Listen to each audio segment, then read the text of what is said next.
জাতীয় বিশ্ববিদ্যালয়ে অনার্স প্রথম বর্ষ 2026 আপনাদের যাদের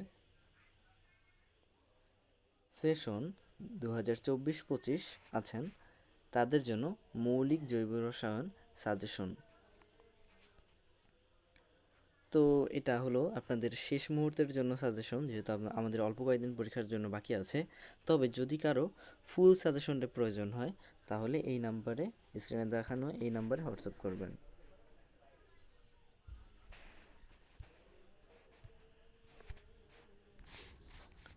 তো যেহেতু শর্ট সাজেশন তাই আমরা কয়েকটি অধ্যায় একসাথে রেখে সাজেশনটি তৈরি করেছি। দেখো, অধ্যায় 1, 2, 3 পড়বে সিগমা ও পাই বন্ধন কাকে বলে, এদের মধ্যে পার্থক্য লিখো।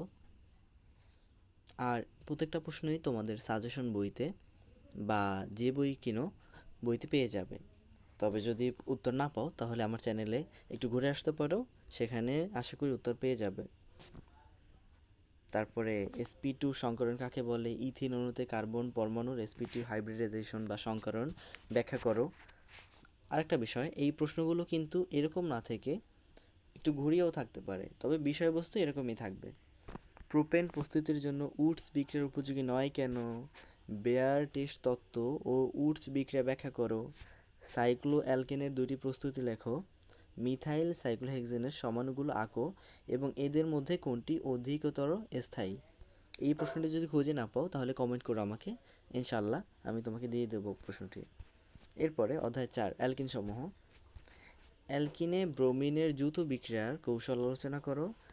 2 নম্বর, পারক্সাইডের উপস্থিতিতে প্রোপিলিন হাইড্রোজেন ব্রোমাইডের সাথে বিক্রিয়া করে এন প্রোপাইল ব্রোমাইড উৎপন্ন করে, এই বিক্রিয়ার কৌশল বর্ণনা করো। 3 নম্বর, জ্যামিতিক সমানতা কাকে বলে, জ্যামিতিক সমানতা প্রদর্শনের প্রয়োজনীয় শর্তাবলী বর্ণনা করো। 4 ট্রান্স সমাণুর গলনাঙ্ক সিস সমাণুর চেয়ে বেশি ব্যাখ্যা করো। পলিমারকরণ ব্যাখ্যা করো। এরপরে দেখো অধ্যায় 5, 6, 7 আমরা রাখছি কনজুগেটেড ডাইন অন্যান্য ডাইন থেকে বেশি স্থায়ী কেন, সাধারণ কার্বন কার্বন একক বন্ধন দূরত্ব অপেক্ষা 1,3 বিউটাডাইনের কার্বন কার্বন একক বন্ধন দূরত্ব কম কেন, নিম্ন তাপমাত্রায় বিউটাডাইনের সাথে Br2 বা ব্রোমিনের সংযোজন বিক্রিয়ায় 1,2 প্রধান উৎপাদ উৎপন্ন হয়, কিন্তু উচ্চ তাপমাত্রায় 1,4 প্রধান উৎপাদ হয় কেন। এরপর 4 নম্বর, দেখাও যে প্রোপাইন অম্লধর্মী। 5 নম্বর, অ্যালকাইনের অম্লীয় ধর্ম ব্যাখ্যা করো। 6 নম্বর, বেনজিন প্রস্তুতিতে দুটি পদ্ধতি লেখো। এবারে অধ্যায় 8 রেখেছি আমরা হাকেল তত্ত্বটি কি। 2 এসেনন বিক্রিয়া কি, এসেনন বিক্রিয়ার ক্রিয়া কৌশল আলোচনা করো। সাইজেফ নীতি কি, স্যার এখানে একটু প্রিন্টে ভুল এসেছে, সাইজেফ নীতি কি হবে, সাইজেফ নীতি। 4 নম্বর, অপসারণ বিক্রিয়া কি, অ্যালকাইল হ্যালাইডের E2 বিক্রিয়ার ক্রিয়া কৌশল আলোচনা করো। 5 নম্বর, পরীক্ষাগারে গিগনার বিকারক কিভাবে তৈরি করবে। 6 নম্বর, আইসোপ্রোপাইল অ্যালকোহল আয়োডোফর্ম পরীক্ষা দেয় কিন্তু টারশিয়ারি বিউটাইল অ্যালকোহল আয়োডোফর্ম পরীক্ষা দেয় না কেন। 7 নম্বর, গিগনার বিকারক থেকে কিভাবে নিচের যৌগগুলো প্রস্তুত করবে। এরপরে 9 নম্বর অধ্যায় অ্যালকোহল ও ফেনল।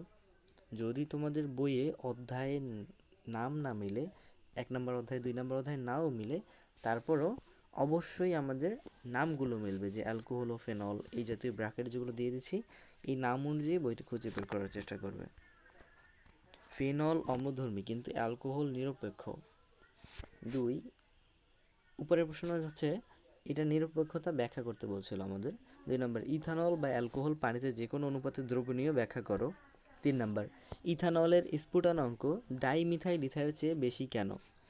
4 নম্বর, C4H9OH দ্বারা গঠিত সকল সমাণুর নাম ও গাঠনিক সংকেত লেখো। অধ্যায় 10, 11, 12 থেকে আছে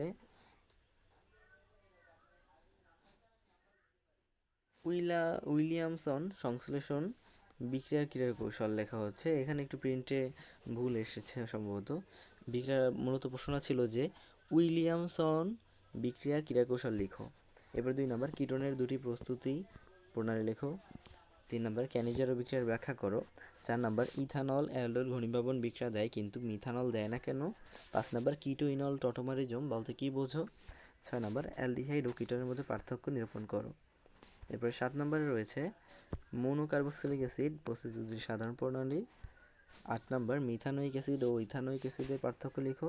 9 নাম্বার মিথানোয়িক অ্যাসিড ইসেট ও বিজারক উভয় হিসাবে ক্রিয়া করে। বুঝছো প্রশ্নটা? মিথানোয়িক অ্যাসিড ও বিজারক, তো এই যে মিথানোয়িক অ্যাসিডটা আছে এই অ্যাসিড হিসেবেও কাজ করে, বিজারক হিসেবেও কাজ করে। তো এই দুইভাবে উভয় হিসাবে বিক্রিয়া করে বা ক্রিয়া করে, এটা ব্যাখ্যা করতে হবে আমাদের। 10 নম্বর টটোমারিজম বা কিটোইনল টটোমারিজম ব্যাখ্যা করতে হবে। তো এই ছিল আমাদের আজকের আলোচনা। এইগুলো তোমাদের 100% গুরুত্বপূর্ণ। এরপরে যদি তোমার মনে হয় যে তুমি এরপরেও সময় আছে তোমার হাতে, প্রশ্ন পড়তে পারবে, তাহলে ফুল সাজেশনটি নিতে পারো, যেখানে এগুলো থাকবে, এগুলো স্টার দেওয়া থাকবে 3 স্টার, আর বাকিগুলো যেগুলো 2 স্টার ক্যাটাগরিতে আছে সেগুলো তোমাকে দিয়ে দেওয়া হবে। তাহলে আশা করা যায় তুমি 100% A+ মার্ক পাবে সেগুলো পড়লে।